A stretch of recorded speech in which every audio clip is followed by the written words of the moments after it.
Hello students, एके chemistry classes में आपका फिर से वेलकम। और आज के इस वीडियो में हम पढ़ेंगे क्रॉस एल्डोल संघनन। लास्ट वीडियो में हमने पढ़ा था एल्डोल संघनन। तो क्रॉस एल्डोल संघनन में इतना सा डिफरेंस है कि इसमें हम जो एल्डिहाइड लेते हैं वो भिन्न भिन्न एल्डिहाइड ले लेते हैं, या जो कीटोन लेते हैं वो भिन्न भिन्न कीटोन ले लेते हैं। उसमें लिया था हमने समान एल्डिहाइड अणुओं के बीच में या फिर समान कीटोन अणुओं के बीच में। ये तो था एल्डोल संघनन।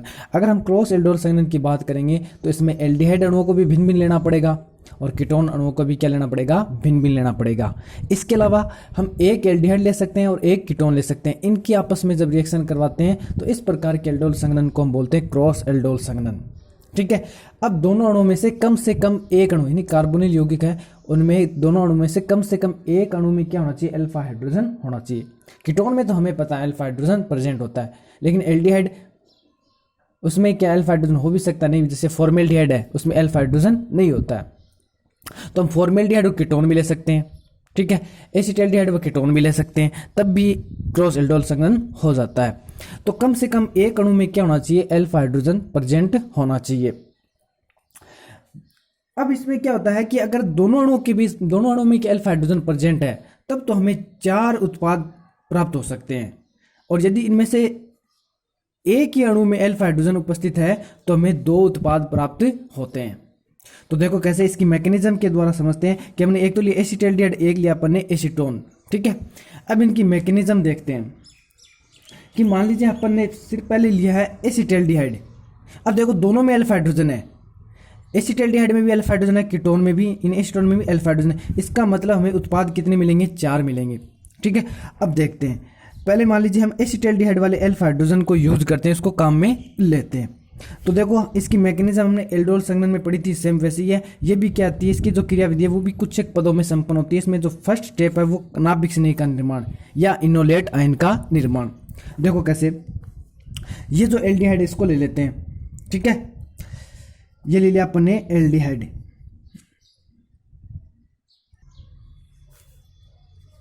फर्स्ट स्टेप होता है मंद, तो OH माइनस, यानी यहां क्या क्षार लिया, क्षार का OH माइनस, ये क्या करेगा एल्डिहाइड अणु में से CH2 C double bond OH। ठीक है। मंद पद उत्क्रमणीय होता है, ये OH माइनस इस पे अटैक करके इसको क्या ले जाएगा, H+ को ले जाएगा यहाँ से।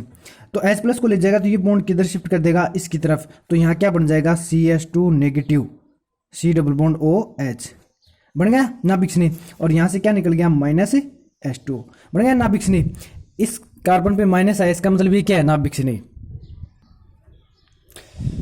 तो फर्स्ट स्टेप में बन गया नाभिक स्नेह। ये नाभिक स्नेह क्या करेगा, नए कार्बोनिल यौगिक पर अटैक करेगा।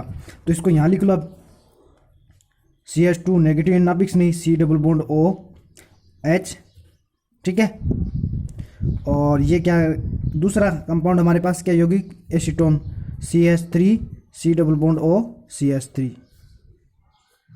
ये जो पद होता है वो तीव्र पद होता है, फास्ट पद होता है। और ये जो नेगेटिव है नाभिक स्नेह है, ये कार्बोनिल ग्रुप के कार्बन पे अटैक कर सकता है। क्यों, क्योंकि इस कार्बन ऑक्सीजन में विद्युत ऋणता का डिफरेंस है। तो यहाँ क्या है, पार्शियल पॉजिटिव है, यानी आंशिक धनावेश है। तो ये नेगेटिव किस पे अटैक करेगा, इस पे अटैक करेगा, जिससे बॉन्ड किसकी तरफ चलाएगा, ऑक्सीजन की तरफ। तो नया नेगेटिव बन गया ना। देखो कैसे बना, यहाँ पर ने लिख दिया CH3, फिर यहाँ लिख दिया कार्बन, फिर अब देखो ये CH3 है, ये डबल बॉन्ड है, तो डबल बॉन्ड किस में कन्वर्ट हो गया, सिंगल बॉन्ड में। ठीक है। और इससे जोड़ दिया CH2, ये अपन ने जोड़ दिया CH2। ये CH2 किससे जुड़ा हुआ है, C डबल बॉन्ड O और H से जुड़ा हुआ है। ठीक है। इस कार्बन पे देखो एक तरफ क्या है, CH3 C double bond, single bond हो गया था, सिंगल बॉन्ड हो गया तो ऊपर क्या गया, नेगेटिव चार्ज। और इस पर अटैक किसने किया था, CH2 ने। ठीक है। और दूसरा देखो ये CH3, इसको हमने कहाँ लिख दिया, अपन ने यहाँ लिख दिया। फिर से समझते हैं इसको, देखो CH3 लिख दिया, फिर कार्बन लिख दिया। इस कार्बन का देखो पहले डबल बॉन्ड था, अब क्या हो गया, सिंगल बॉन्ड, बॉन्ड टूटने से तो नेगेटिव चार्ज आ गया, इसकी तरफ इलेक्ट्रॉन गए तो इस पर क्या गया, नेगेटिव चार्ज। अब इस कार्बन पे एक क्या जुड़ा हुआ है, CH3, इसी कार्बन पे। तो एक कार्बन ये हमने CH3 नीचे जोड़ दिया, क्यों, क्योंकि इसको हम जोड़ रहे हैं यहाँ। इस CH2 को फिर किससे जोड़ दिया, इस CH2 से। देखो ये अटैक कर रहा है यहाँ CH2, फिर क्या है C डबल बॉन्ड और फिर क्या है H, ये जोड़ दिया। ओके स्टूडेंट, तो ये बन गया नया ऋणायन। सेकंड स्टेप में क्या बनेगा, रिनाइन। ये रिनाइन से क्या बनेगा, एल्डोल बनेगा। बनेगा कैसे, रिनाइन क्या करेगा, जल से प्रोटॉन ग्रहण कर लेगा। तो बनने वाले रिनाइन को हम यहां लिखते हैं। तो देखो जो लास्ट रिनाइन बना है उसको हम यहां लिखते हैं HC double bond O CH2 फिर कार्बन, यहाँ CH3, यहाँ ऑक्सीजन, यहाँ CH3। ये जो नेगेटिव चार्ज है बना रिनाइन। ये रिनाइन क्या करेगा, जल से प्रोटॉन ग्रहण कर लेगा। कैसे ग्रहण करेगा, HOH, ठीक है। ये बॉन्ड टूट जाएगा, इसको क्या मिल जाएगा, S प्रोटॉन मिल जाएगा। तो बनेगा देखो क्या प्रोडक्ट है, H हाइड्रोजन, फिर C डबल बॉन्ड O, फिर CH2, फिर कार्बन, फिर ऑक्सीजन। इस ऑक्सीजन को यहाँ से क्या मिल गया, हाइड्रोजन, क्योंकि इस पे प्लस होता है, इस पे क्या होता है, माइनस। तो इसको क्या मिल गया, H हाइड्रोजन। यहाँ क्या है, CH3, यहाँ क्या है, CH3। तो स्टूडेंट ये क्या बन गया, एल्डोल बन गया, ठीक है। और साथ में OH माइनस बाहर वापस प्राप्त हो गया। तो इस प्रकार है, ये होता है एल्डोल संघनन, क्रॉस एल्डोल संघनन। तो ये क्या बन गया, एल्डोल बन गया। एल्डोल क्यों, क्योंकि इसमें OH भी और एल्डिहाइड समूह भी, इसलिए क्या हो गया, एल्डोल। बने हुए एल्डोल को जब गर्म करते हैं तो अल्फा बीटा असंतृप्त एल्डिहाइड बनता है। इस बने हुए एल्डोल को जब हम गर्म करते हैं तो अल्फा बीटा असंतृप्त एल्डिहाइड बनता है। कैसे बनता है, देखो यहां लिखते हैं अपन HC double bond O CH,